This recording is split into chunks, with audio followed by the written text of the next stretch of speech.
Good morning, Shartel. So as Pastor Steve said, we are the Bransfords. I'm Rebecca, my husband Chris. Levi and Nate are our college students heading back to Texas in a few minutes, actually. Caleb and Joshua are normally in school in Kenya, but right now doing online thanks to COVID, so they're here. But we want to say a great big thank you to you all because for the last 25 years or so, you've been praying for us, you've been supporting us financially, you've encouraged us whenever we come here and welcomed us, and we are truly grateful for that. We've been in Uganda, we've been 15 years on some little Muslim islands. Most recently, we were in Kenya overseeing outreach teams all over Africa. But we are getting ready to move to a new country, and that is Chad. So Chris is going to tell you about it, and I will put on my Chadian garb as he speaks.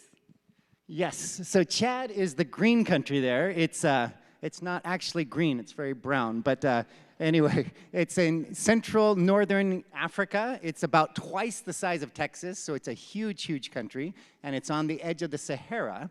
And what we wanted to do this morning for just a couple minutes is to have a guessing game. So Chad has 4 letters in the country name, and each of them stands for something. So the boys are going to help us by acting them out. And the first letter is the C. So what do you think the C stands for? Oh, you all are good. He makes such a great camel. So camels are big in Chad. They like camel meat, they like camel milk, and so they even use camels for farming sometimes, and they have the best camel racers in the world in Chad. So there you go. If you come to Chad, you can get some camel meat or milk, or you can have some good fried grasshoppers. They're nice and crispy on the outside and gooey on the inside. And now Becca has her lafai on. I have my jalabia. This is the way we'll be dressing a lot in northern Chad. Okay, we have C for camels. We have H for, what is it for? Caleb's going to help us. Hot. Wow, he should get an Oscar. Yes, H is for hot. It's going to be very hot. They say it's like living in an oven. It's like an Oklahoma summer with no air conditioning all through the year. And so Becca and I will have solar power, and we should have fans that'll help us to be a little bit cool, but we'll have to adapt. Yes, we're looking forward to that. All right, how about A? Joshua's going to help us with A.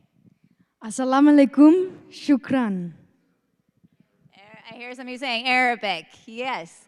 So in Chad, there are tons of languages with different tribes, but the language that crosses tribes is Chadian Arabic. So we're going to be learning Chadian Arabic. There's actually a Chadian Arabic Bible on the table out there, which just got completed about a year ago. We're super excited about that. So we'll learn Chadian Arabic. We also need to learn French. So we'll go to Senegal first for about 6 months to work on French, and then we'll move to Chad to work on Chadian Arabic. All right, and then the last one, D. Levi's going to act it out. This is the toughest of the bunch. Empty pockets. Oh, very hungry. Starts with D. Destitute. All right, we got it. That's an amazing, well done. Yes. So Chad is a very destitute country, unfortunately. A lot of famine, a lot of poverty, a lot of corruption in the government. But really what takes us there is the spiritual destitution.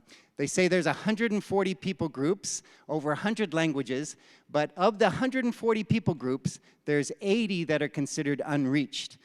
Those groups have no access to the gospel, no Bibles, no Christians living amongst them, no churches. And so that's what's taking us to northern Chad, especially where there's a lot of Muslim groups.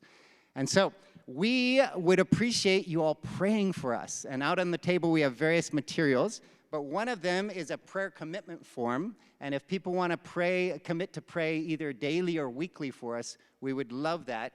You can fill in part of the form you keep, part of the form we get. The part you keep is for a reminder. The part we get is to make us, to help us keep in contact with you. And then the last thing we wanted to say is we are doing this Explore course for 3 Thursday nights starting this Thursday.